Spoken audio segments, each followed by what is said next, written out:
Allah, who came to us in the person of Master Farad Muhammad, to whom we praise God, and in the name of his last and greatest apostle, our divine leader, teacher, and guide, the most honorable Elijah Muhammad, I greet you today in the greeting words of peace and paradise of Assalamu alaikum. Wa alaikum salam. Welcome to Muhammad's Temples United Sunday Lecture. My name is Brother Minister Harry X. I am a member of the Nation of Islam, and I am a follower of the most honorable Elijah Muhammad. It is indeed a pleasure and a privilege for me to be able to stand here and present to you the teaching of the most honorable Elijah Muhammad. Today's lecture is a timely lecture, and they all are timely. It's called The Civilized Man. We live in a society, brothers and sisters, where we have people who are in very, very important positions throughout the world, but they don't carry themselves in civilized men. But we, as a people, we must carry ourselves in civilized men. And the Honorable Elijah Muhammad has shown us and told us how to do it. So that's what we'll be covering today, brothers and sisters. So relax. Give us a little bit of your time today. We thank you so much for giving us some time so that we can share these words of Messenger Elijah Muhammad to you. Now, it is customary in Muhammad's temples, wherever we have a meeting, a meeting or a lecture, we open up in prayer. So at this time, we're going to open up in the Muslim prayer. Now, we pray standing with our hands in an upright position as if we're receiving something. So please close your eyes and bow your head. Repeat the Muslim prayer after me. In the name of Allah, who came to us in the person of Master Farad Muhammad, to whom we praise God. Surely I have turned myself unto thee, strive to be upright, to thee who originated the heavens and the earth, and I am not of other things. Surely my prayers and my sacrifices, my life and my death are all for Allah, the Lord of the worlds. No associate has he, and this is my command, and the those who see. O Allah, God the King, there is no God but thou. Thou, my Lord, and I am thy servant. I have been greatly unjust to myself, and I confess my faults. O Allah, grant me protection against all fault. For none grants protection against fault with thee. And lead me to the best of morals. For none can lead me to the best of morals with thee. Turn away from me the evil and indecent morals. For none can turn away from me the evil and indecent morals with thee. O Allah, make Muhammad successful, and make the true followers of Muhammad successful, here in the witness of North America, so that they make Abraham successful, and the true followers of Abraham successful. For surely thou art praiseworthy and magnified in our midst. And O Allah, bless me, and bless the true followers of here in the witness of North America, so that they bless Abraham, and the true followers of Abraham. For sure thou art praiseworthy and magnified in our midst. Amen. Amen. Thank you, brothers and sisters. So again, I greet you in the greeting words of peace and paradise of Assalamu alaikum. Again, I'm not going to take a lot of time today, but I'm going to take my time in this because it's such a very important lecture. And we're trying to convey these teachings to the most honorable Elijah Muhammad over to our people. So I'm going to be coming from several different sources, but the main source that I'm going to come from is from this wonderful book by Messenger Elijah Muhammad called Message to the Black Man in America. If you do not have a copy of this book, please, please, please try to get it. It's full of wisdom, so much in here that applies particularly to our people. So I'm going to come from a chapter entitled, If the Civilized Man Fails to Perform His Duty, What Must Be Done? It is on page 44 of this book. So let me just get my bearings straight here, get everything organized.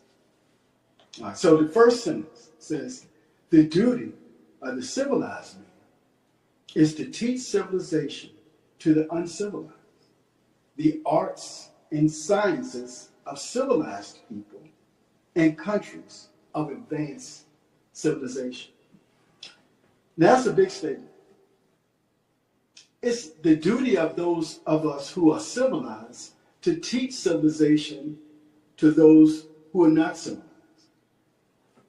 Again, as I stated earlier, there are people, I mean, I guess it has surprised me that there are people in positions of authority in this country and other countries.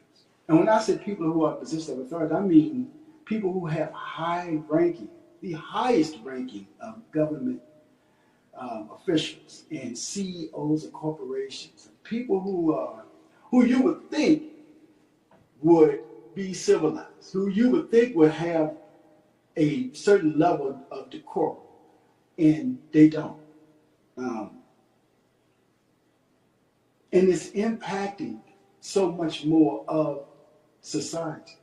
So it's very important that we talk about this, because as a people, we have to be able to carry ourselves in a civilized manner. And as a people, we can be rather uncivilized ourselves. And so we need to be taught how to be civilized. So what does the word mean? Civilized. Having a well-developed society. Good manners. We're going to talk about good manners. And an orderly way of life. Wow. Now that's a wonderful definition. And a place that is civilized has an advanced culture and fair laws.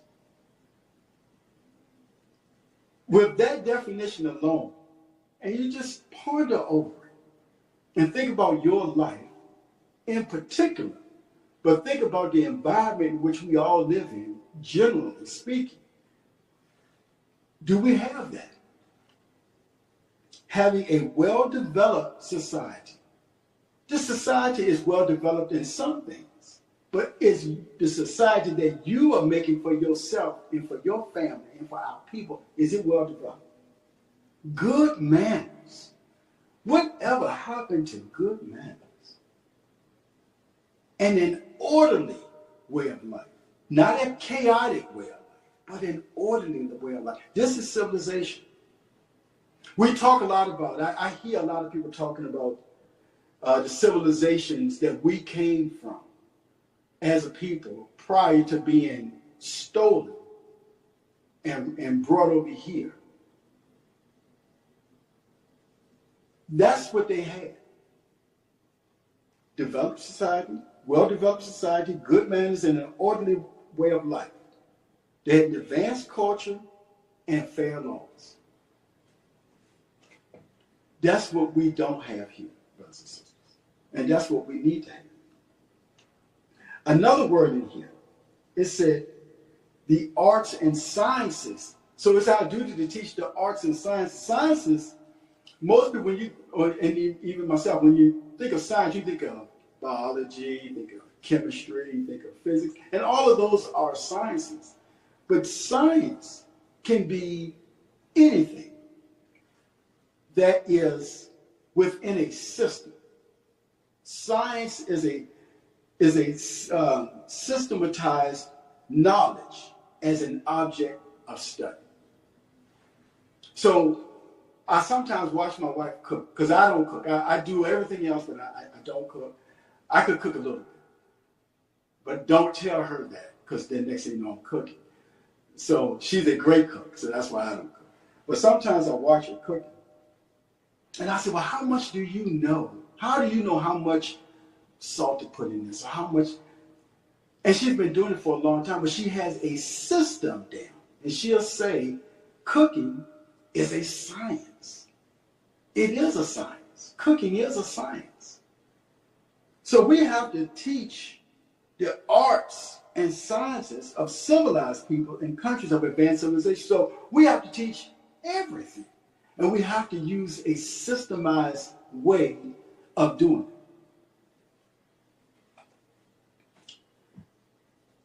A well-educated, as the Honorable Muhammad says, cultured and courteous people make for a beautiful society when it is spiritual. Good manners comes from the civilized man who does not fail to perform his duty. Good manners. Brothers and sisters, we are living in a time where people will say and do just about anything. Good manners is something that there was a time when our parents, our grandparents, they taught us. What happened?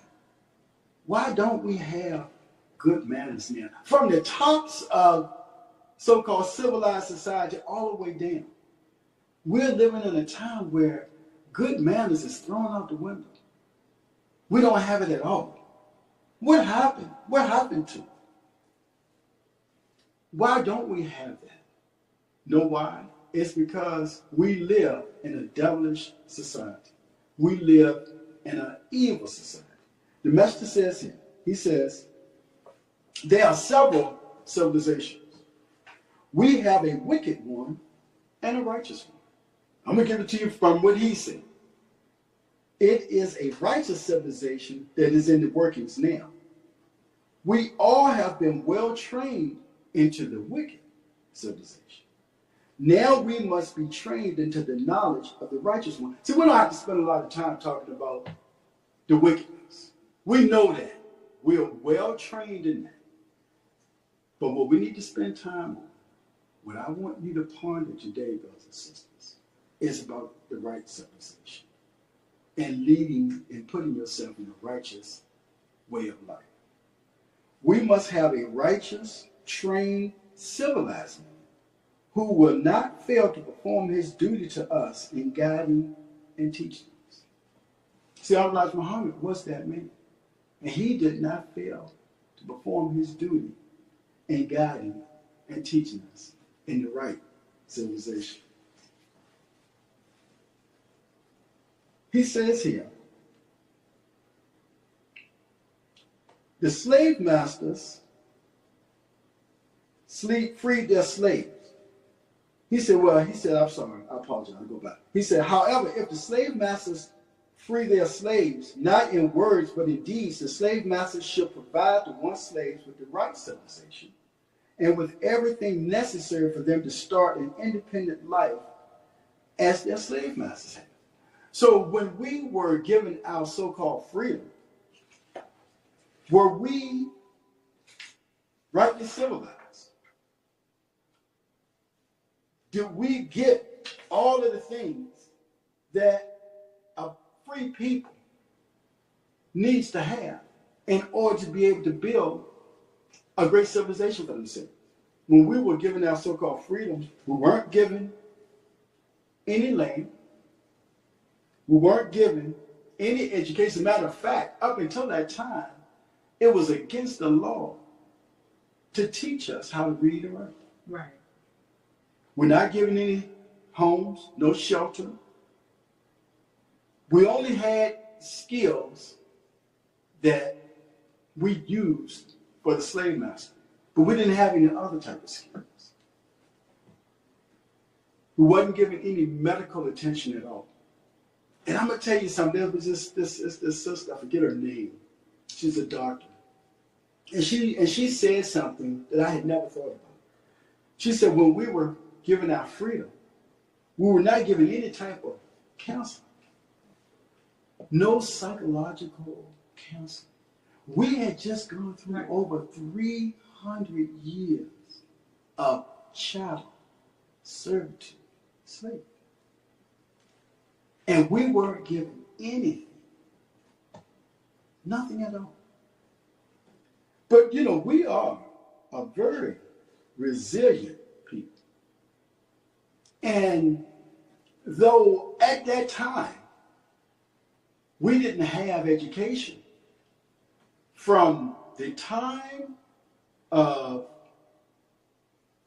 we being free, so-called free, all the way up until about, I want to say 1910, or at that time, we had like a 98% illiteracy rate. The vast majority of our people couldn't read or write. Within the next 30, 40 years, that illiteracy rate went from 98% to less than 50%. So we went from almost everybody not being able to read or write to half of the people being able to read and write. All of the other immigrant groups that came to America, who came and they got land, they got help, they got all of these benefits, their rate of illiteracy did not increase as fast as ours. I'm saying all that to say that we are a great people. We are a smart people. And we can do anything if given the proper tools and the proper education, the proper motivation, and the proper spirituality. We can do any and everything. I want you to ponder over these things, brothers and sisters.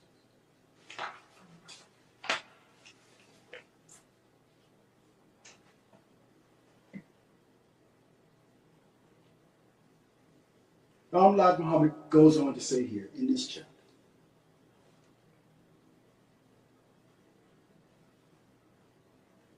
certainly the so-called Negroes are being schooled, but this the education the equal of the slave masters? No, the so-called Negroes are still begging for an equal education. After blinding them to the knowledge of self and their own kind for 400 years, the slave masters refused to civilize the so-called Negroes into the knowledge of themselves, of which they were robbed. The slave masters also persecute and hinder anyone who tries to perform this rightful duty. So the education that we're getting is good, that we're getting this education. It's good, but it doesn't give us everything that we need. It doesn't give us the base of what we need. It gives us an education to continue to benefit the devil. When I say the devil, I mean the white man and his whole civilization. And we're going to have a lecture on that, because I know that may surprise some people that we call them the devil, but we didn't call them the devil, God did. And God said that to Elijah Muhammad, and Elijah Muhammad taught that to us. Now I want to talk about ways that we can become civilized as a people. In this book, it's called How to Eat to Live, Book 1 by the Most Honorable Elijah Muhammad. This is a very important book that we should have also. Now, Elijah Muhammad says that we cannot. This is not now. What I'm trying to get over to you now is, okay. So how do we become civilized? Because it's easy for me to sit up here and say we should be a civilized people, and we are in so many ways uncivilized.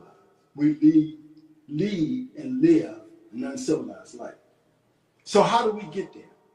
What steps do we take in order to be in a position where we are a civilized people? The Messenger says here, we cannot be successful in making progress of a spiritual life.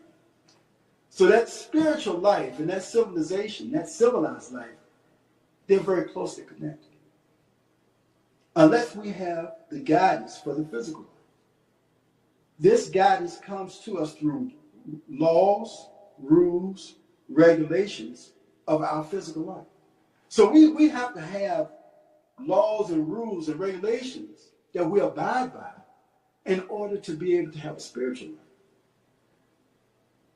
And we have to have laws and rules and regulations in order to be a civilized people. Because we can't just go out and just do any other thing. We have to be civilized. So what does a civilized person do? What does a civilized person, or how do they act? We have lessons in the Nation of Islam. And I want to read from one of these lessons today. And it's called 17 Ways to display true culture. This is a lesson that we teach from the cradle to the grave. We teach this lesson even to our children. We go all the way down because it's very important that you teach them early. You can't wait until they are teenagers and things of that nature, and then you expect them to change overnight, or you want to hold them to a certain standard, but you haven't taught them from the cradle.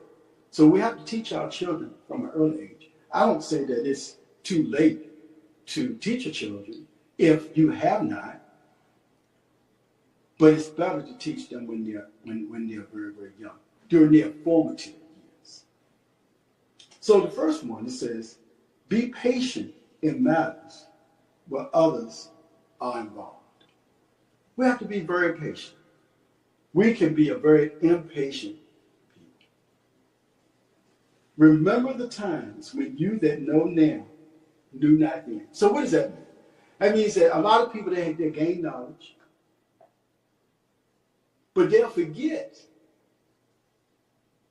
that there was a time when they didn't know. So they may have a duty to teach civilization to the uncivilized. But in their teaching, they may forget, hey, that was a time that I didn't know this. So in my trying to share this information with this person or these people, I have to remember that, and I have to act accordingly. A lot of times we can become arrogant in our wanting to teach somebody, show somebody something, and we forget all about where we came from. But that's what that's talking about, really. Don't forget where you came from. And this lesson is for Muslims, but it can apply to anyone. I'm not going to read all of it. I'll just read some. Judging is for Allah, but if one must judge, then let him judge himself. We're very judgmental people.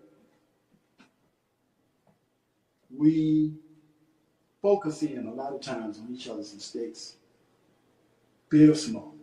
The smallest thing we'll make the biggest deal out of. If we got to judge somebody, look in the mirror, judge yourself. God gonna judge us. But in Allah judging us, He's gonna be merciful, beneficent. He's gonna be all. We won't be merciful with each other in our judgment. So if you gotta judge somebody, look in the mirror, judge yourself. This is one, I love this one. My wife, she talks about this a lot. Do not take the bad side of things that appear bad to us. There's always a good side. It is better that you take that side. So a lot of times things can appear bad to us. But there's always a good side to a thing. You try to find it. Try to find the good side. Try to get something good out of even a bad situation. Think it through before you make a decision about things. Don't always take the bad side. Do not seek to find fault in your brother. For each fault you find in him, you possess two, one for finding fault and one for accepting it as a fault. These are things that we do, brothers and sisters. I could go on and on with this. And all of us can think back to times and situations when it applied to us. Now, how I know that? Because we're black people being brought up in the hills of North America. Of course it applies to all of us. Of course we suffer from all these things too. All of us do. And that's why we have to constantly and consistently remind ourselves of these things so that we can act in a civilized manner. It's going to always go back to that. So we can be a civilized people. This is one that many of us have a problem with. It says here, Muslims should remove resentment. It's easy for us to resent because so much has happened to us. And so many things do happen to us. Remove that resentment. Because you can't go forward. There's a saying that says, you are resenting someone, but I'm not going to get it right, but y'all know what I'm talking about because you've heard it before. In your resenting someone else, you're drinking poison. So you're killing yourself with poison. The whole time you're resenting that person. So pray to remove resentment. Think good thoughts. Live in a righteous manner. Do good deeds. Those are things that helps you. Stay busy. Read, study. These are things that help you remove resentment. These are things that help you be patient with others. It's a lot to learn, brothers. It's a lot to learn. I don't want to give you too much because I want you to ponder over just a few things that Dr. Muhammad says here.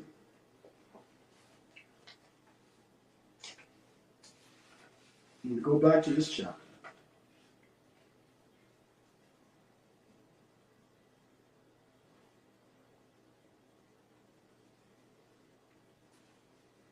He says here, you must know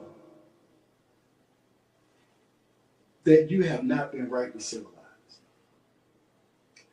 No one can enslave another who has equal education, knowledge. My people lack science of the right kind. Wow. Allah is here to give you and me a superior knowledge of things and a country to ourselves. Separation of the so-called Negroes from their slave masters' children is a must.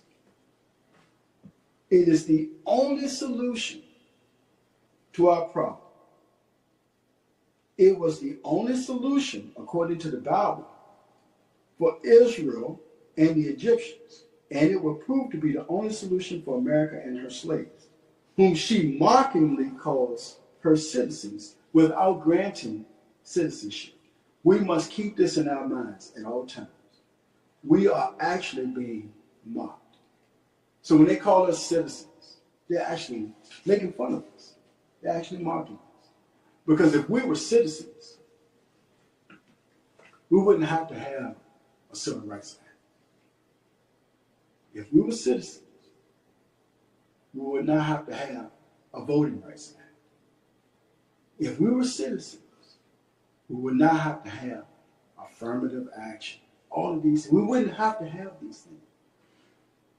There's another lesson that we have. It's called English Lesson C1. And in that lesson, it says, why do we love the white man?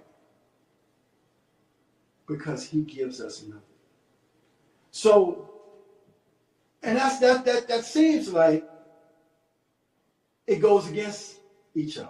One statement goes against the other. It doesn't, at first, it might not make sense. So you love him because he don't give you nothing? So let me give you an example. When he gave us the Civil Rights Act, 1965, I think it was, 64, 65. It was given to us to help us. This is 2026. This is 61 years later. Many of the things that he gave us, they are now taken away from us. Voting rights, same thing. Gave it to us, the right to vote. Many of those protections that were put in place to ensure that we could vote are now being taken away. He gave us affirmative action so that it would be easier for us to enter into their schools, enter into their restaurants, get a job, all of these things. And now that's been completely taken away. Not only has it been taken away, but now it's being said that it was used to discriminate against white men. White people have everything. They have all of the businesses. They have everything. But yet they are saying that these so-called things that were put in place to help us were actually discriminating against them. But they have everything. Brothers and sisters, I want you to understand how these people truly feel about you. You know, make no mistake about the fact that you are hated. And it might not seem like it, but it is. And evidence is showing up now. See, we're living in a time of manifestation. Still talking about this culture, because this is how we got to get to it. Because you can't mix it up. You must have said, yeah, I'm talking about in this chapter, we talked about separation. So that's what I'm getting to here. There has to be a separation of black people from white people. Because we can't get along together in peace.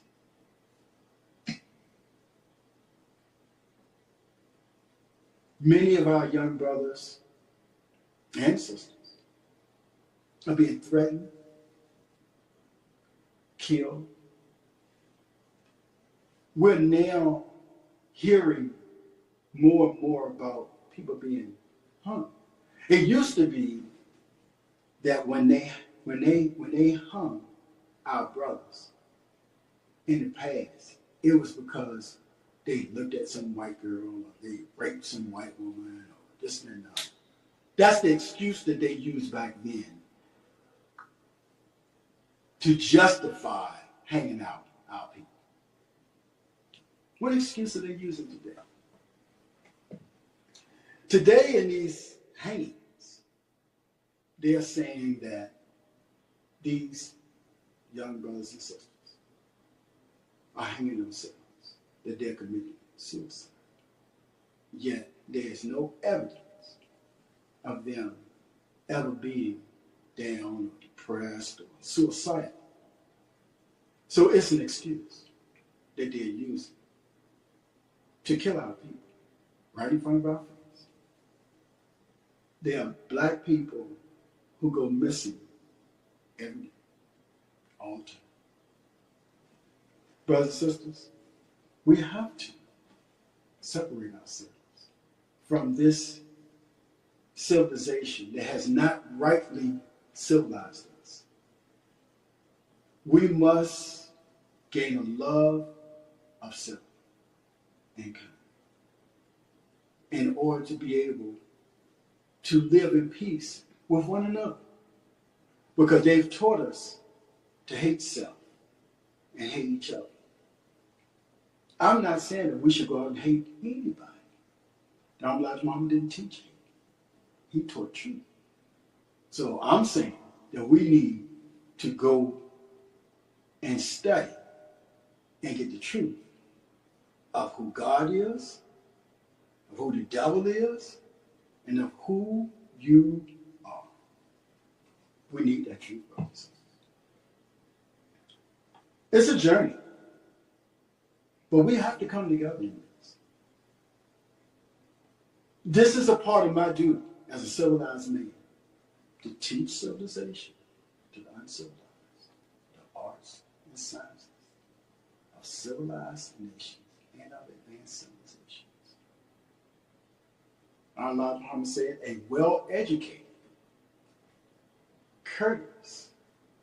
Listen to you. A well-educated at Harvard or Yale? No. Nothing wrong with that education. Not that we don't need to get it, we do. But we need to be thoroughly educated in the knowledge of self, of who we are. The civilized man who does not fail to perform his duty and her duty has a thorough knowledge of themselves.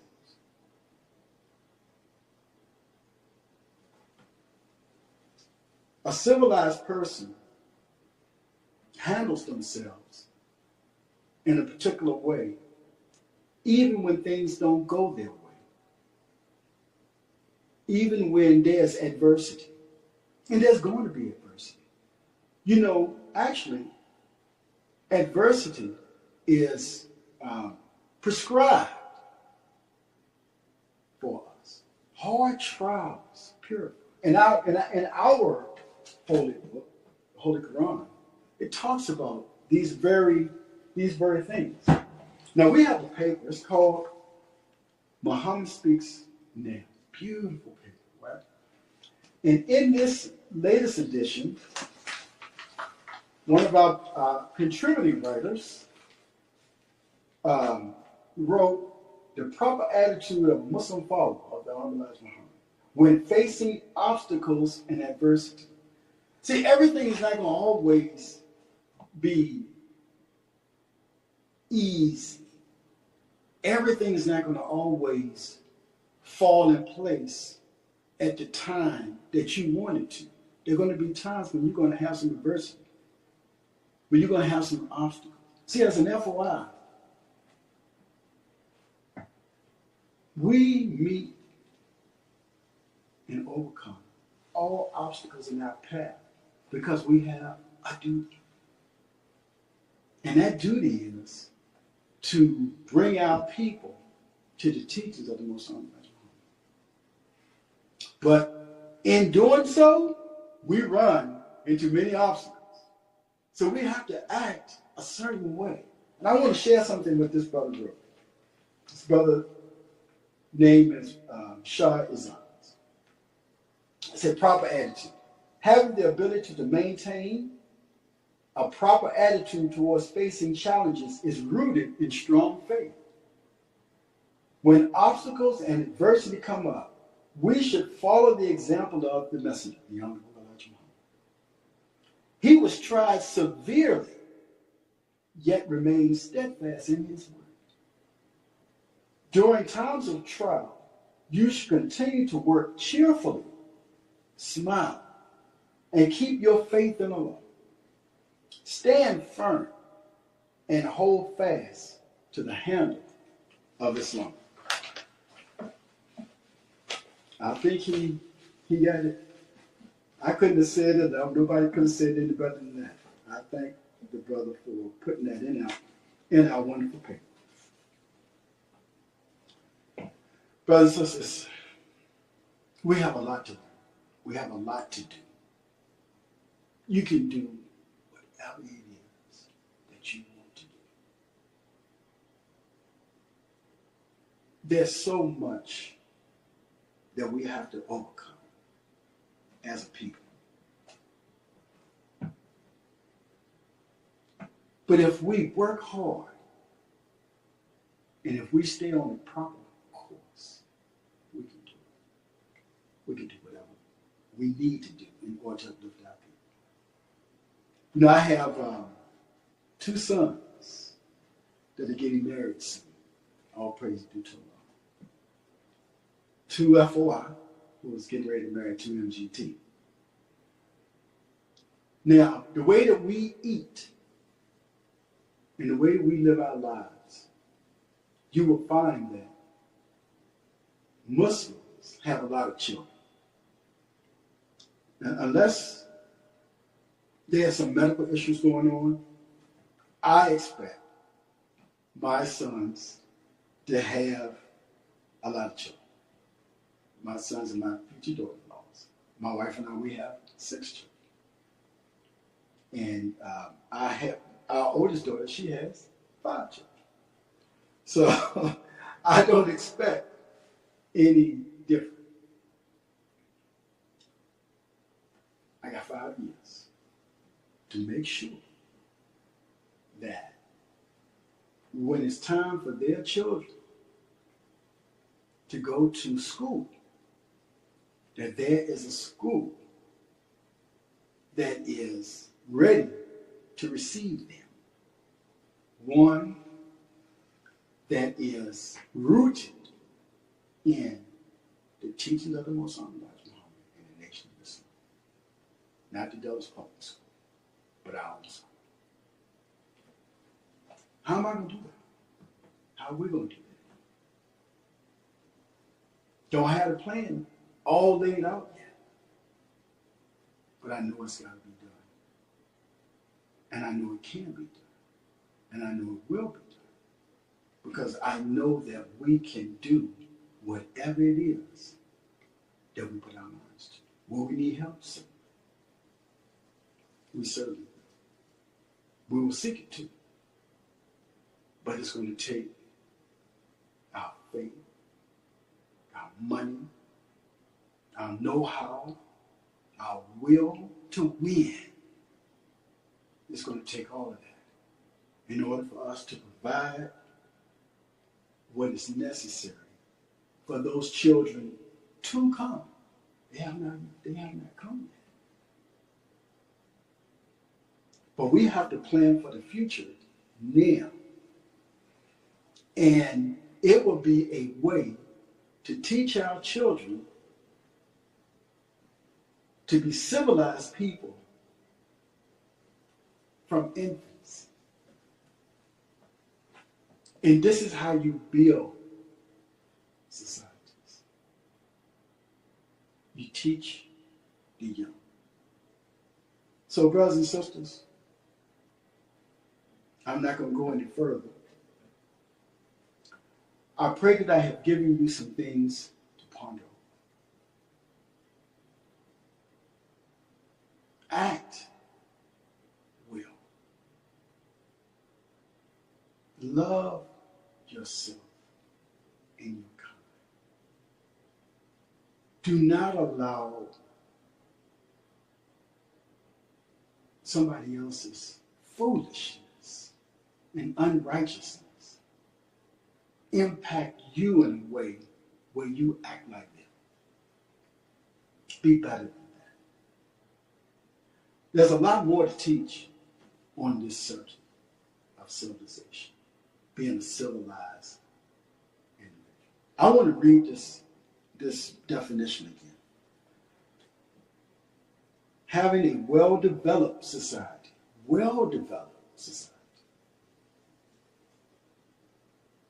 good manners, and an orderly way of life. Being a part of a country or a city or a neighborhood with advanced culture and fair laws. Our wife Mama teaches us to make our neighborhoods a decent place to live. You start where? At your house, your home, your family.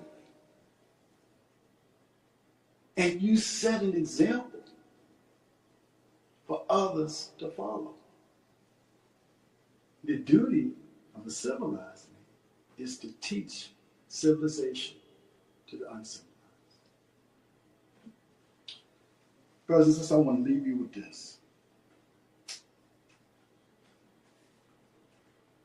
And in the future, I think I'll probably, this one paragraph here, that I will always leave you with. One of the attributes of Allah, the all-wise God, who is the supreme being. Being means what? Means to exist. Is knowledge. One of the attributes, there are 99 attributes, one of the attributes of Allah, the all-wise God, who is the supreme being, is knowledge. Knowledge is the result of learning and is a force of energy that makes its bearer accomplish or overcome obstacles. Like I told you about being out for a while, overcoming all obstacles in our path. So how do you do it? You got to have some knowledge. Barriers and resistance. In fact, God means possessor of power and force.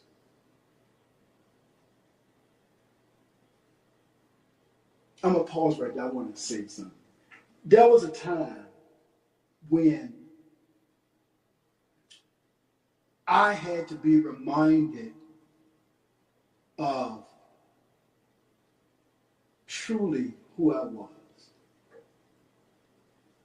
And because of certain things that had happened.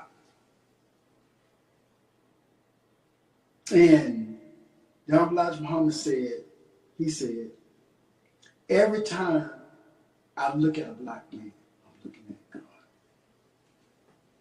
God. And he says here, God means possess a power and force. I know all of you have heard the saying that God say be, and it is. So the Elijah Muhammad said, every time I look at a black man, I'm looking at God. God means possess a power and force. Or God says be, and it is. I had to remind myself that I too fell into that definition. And so when we say be, when we want to accomplish something, we can do it. It's not going to be that we're going to say be and this is going to pop up. No, doesn't work that way. No. But in saying be, it gives you the power and the force to make it happen.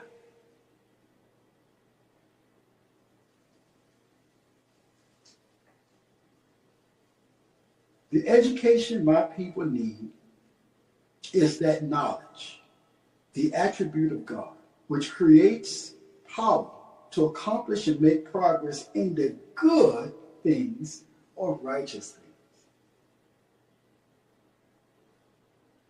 We have tried other means and ways, and we have failed. Voting rights, civil rights, affirmative action, DEI, the Christian church, the lodge, fraternities. I could go on and on and on and on and on and on and on. All of the things that we've tried. Master says here, why not try Islam? It is our only salvation. It is the religion of Allah, His prophets, and our forefathers. Brothers and sisters, I pray that I have been able to give you some things to ponder over, think about. I pray that you continue to watch these Sunday lectures that's presented by Muhammad's Temples United. Get this book, Mr. Black Man, How to Eat to Live. We have a wonderful paper, Muhammad Speaks Now. When you look at these lectures, please like, comment, and subscribe. It's very important that we get this message out to as many of our people as we can. When you subscribe to Muhammad's Temples United, you will find where you can also subscribe to get this paper. It's a lot of wonderful information in it. And we look forward to seeing all of you. Well, maybe not all of you, but so many of you in all of the things that we have planned for the future. May Allah continue to bless each and every one of us. I will now leave you in the words of peace and paradise that I gave before you. Assalamu alaikum. Wa alaikum salam.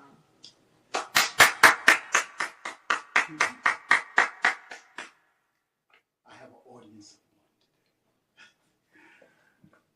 So it is customary at the end of our meeting as it is at the beginning of our meeting, that we close in a Muslim prayer also. This prayer is the one that you will find the first chapter of the Holy Quran. It's called the often repeated prayer of the Muslims. Let us pray. In the name of Allah, who came to us in the person of Master Prophet Muhammad, to whom be praised God, the beneficent, the merciful, Master of this day of judgment in which we now live. To thee alone do we serve, and to thee alone do we beseech for thy name. O Allah, guide us along the right path. Guide us along the path of those upon whom thou hast bestowed favor, and not upon the path of those upon whom thou wrath hast brought down, nor upon the path of those who go astray after they have heard thy teachings. We say, He Allah is one God. Allah is He upon whom there is nothing independent, but upon whom we all must depend. Who neither begets nor is he begotten, and there is none like unto Him. And I bear witness that there is none who deserve to be served and worshipped besides Allah, who came to us in the person of Master Prophet Muhammad, to whom be praised God. And I bear witness that the most honorable Prophet Muhammad is that true servant, last and greatest apostle. Brothers and sisters, we are told, as Muslim followers of the most honorable Prophet Muhammad, to be a peaceful people. We don't go around starting fights, verbally or physically, with anyone. We take much. However, if someone starts an altercation with you, verbally or physically, you have the natural right, your natural inclination is to defend yourself. And you have that right to defend yourself, even if it's up to death. Again, brothers and sisters, I greet you in great words of peace and Christ. Assalamu alaikum. Wa alaikum salam.